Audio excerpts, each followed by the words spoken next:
Cain Mila Falta, which means 100,000 welcomes, in Gaelic, the language spoken in Ireland. Hello friends, Miss Corcoran here. Today I'm going to read Pete the Cat, the Great Leprechaun Chase.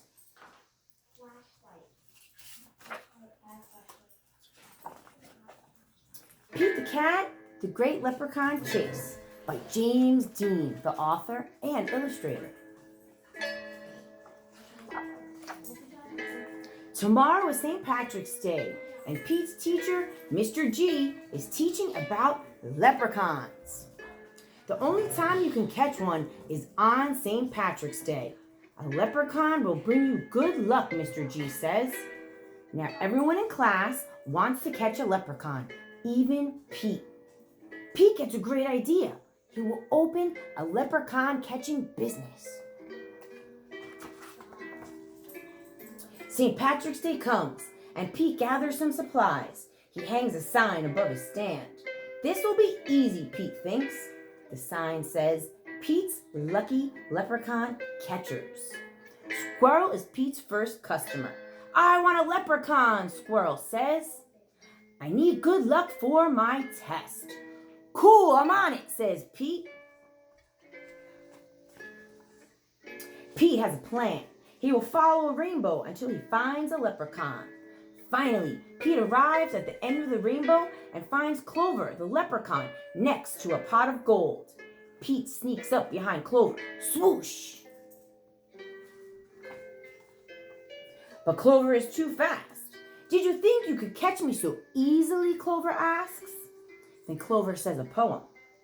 Once there was a cat named Pete who thought nabbing some luck would be neat. Then he happened upon a smart leprechaun who he'll find quite tricky to beat. Clover disappears in a puff of green smoke.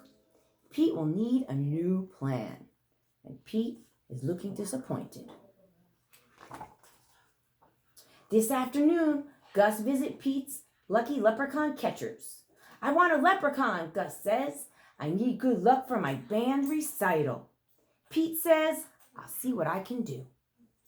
Pete plans to lure Clover out with his music. He plays a jaunty song on his guitar. Before long, Clover dances over to Pete.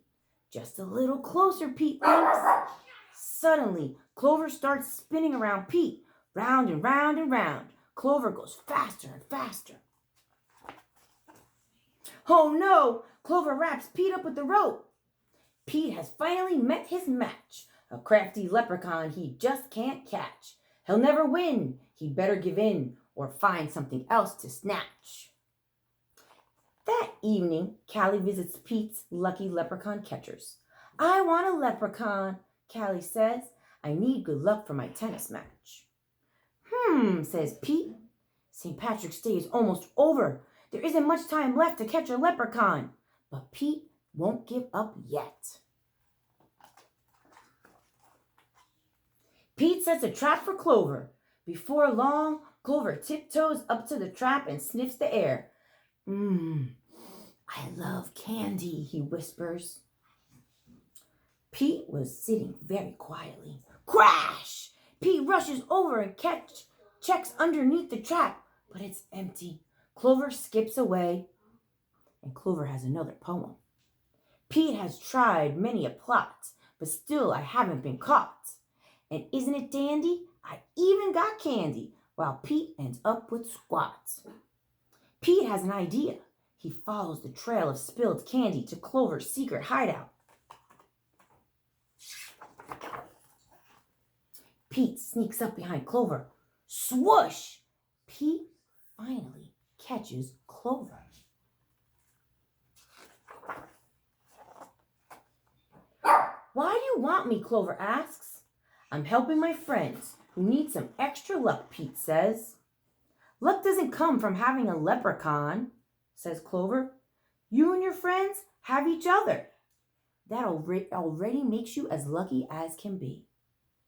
Could Clover be right? Pete is one lucky cat.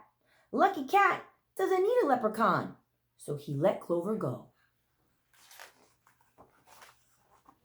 Pete decides who will be the good luck his friends need by helping them out himself. Pete helps Squirrel study for his test, and Squirrel aces it. Pete helps Gus rehearse for the recital, and Gus rocks it. Pete helps Callie practice for her match, and Callie wins. Clover magically appears